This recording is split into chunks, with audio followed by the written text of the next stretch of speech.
नमस्कार। आप सुन रहे हैं द बॉलीवुड रेडियो और मैं हूं आपके साथ आकाश। दोस्तों, आज किस्सा उस कलाकार का जिसने रेखा से मोहब्बत की और हार मिली सुपरस्टार राजेश खन्ना से। महज 45 साल की उम्र में इस दुनिया को अलविदा कहने वाले विनोद मेहरा की कहानी आज हम आपको सुनाएंगे।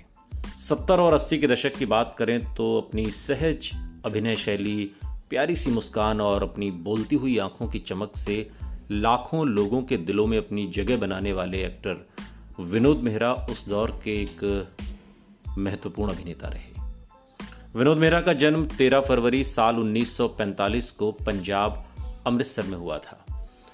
तब उनकी दीदी शारदा फिल्मों में सपोर्टिंग एक्ट्रेस हुआ करती थी और इसी बीच विनोद मेहरा को भी फिल्मों में काम का मौका मिल गया। विनोद की उम्र उस वक्त सिर्फ 13 साल की थी जब उन्हें पहली बार फिल्म रागिनी में एक चाइल्ड आर्टिस्ट के रूप में काम करने का मौका मिला। बाल कलाकार के रूप में उन्होंने अपने सहज अभिनय से सबका दिल जीत लिया और फिर एक के बाद एक कई फिल्में की। इसके बावजूद उनका मन कभी अभिनेता बनने को नहीं हुआ। साल 1965 की बात है जब विनोद मेहरा एक प्राइवेट कंपनी में मार्केटिंग की नौकरी कर रहे थे। तभी उनके कुछ पुराने दोस्तों ने उन्हें एक ऑल इंडिया टैलेंट कॉन्टेस्ट में भाग लेने के लिए कहा, जिसमें देश भर से युवा भाग ले रहे थे। इस प्रतियोगिता के विनर के लिए फिल्म से लेकर मॉडलिंग तक के लिए राहें आसान हो जाती और ऐसे में कुछ दोस्तों की जिद पर विनोद मेहरा ने इस प्रतियोगिता में हिस्सा लिया। एक से एक स्मार्ट, हैंडसम और डैशिंग नौजवानों के बीच विनोद मेहरा ने बाजी मार ली थी, लेकिन फाइनल राउंड में उन्हें दूसरे स्थान से ही संतोष करना पड़ा और इस टैलेंट कॉन्टेस्ट के विजेता बने थे राजेश खन्ना, जो बाद में देश के पहले सुपरस्टार बने और विनोद मेहरा इस कंपटीशन में दूसरे नंबर पर रहे। बहरहाल विनोद बाल कलाकार के तौर पर काम कर रहे थे पहले और बाद में एक युवा अभिनेता के रूप में भी अपना बॉलीवुड सफर उन्होंने साल 1971 में आई फिल्म एक थी रीता से शुरू किया। जैसा कि आपने पहले भी सुना कि उनकी दिलचस्पी हीरो बनने में नहीं थी, लेकिन एक बार फिर उन्होंने अपने दोस्तों की बात मानी और एक रेस्तरां में जब उन्हें एक निर्माता निर्देशक ने फिल्म ऑफर की तो वो इस फिल्म से जुड़ गए। इसके बाद विनोद मेहरा ने तमाम स्थापित अभिनेताओं के बीच अपनी एक अलग और सौम्य सी जगह बनाई। विनोद मेहरा के फिल्मी करियर की गाड़ी चल पड़ी थी, लेकिन उनकी मां को अब अपने लाडले बेटे की शादी की चिंता होने लगी थी। विनोद अपनी मां से बहुत प्यार करते थे और उन्होंने उनकी पसंद की लड़की मीना ब्रोका से शादी भी कर ली थी, लेकिन दिल की बीमारी जैसे उनके सीने में घर कर चुकी थी। शादी के कुछ ही दिनों बाद उन्हें पहला दिल का दौरा पड़ा और वो बाल बाल बचे।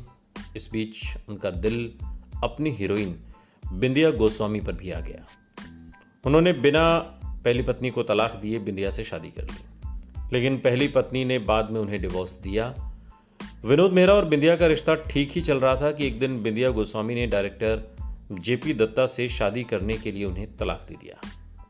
बिंदिया से अलग होने के बाद विनोद मेहरा ने तीसरी शादी किरण से साल 1988 में की और इस शादी के 2 साल बाद ही उनका निधन हो गया।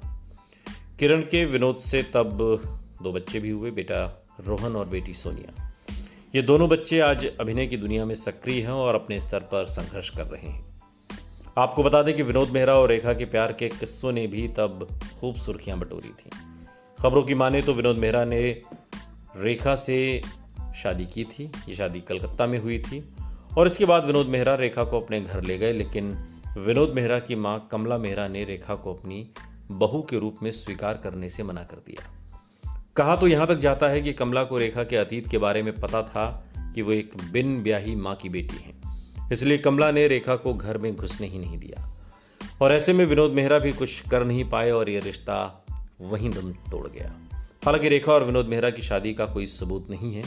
रेखा भी इस बात का खंडन कर चुकी हैं और एक इंटरव्यू में रेखा ने इस तरह की खबरों को महज अफवाह और विनोद मेहरा को अपना शुभचिंतक बताया था। सुनते रहिए द बॉलीवुड रेडियो, सुनता है सारा इंडिया।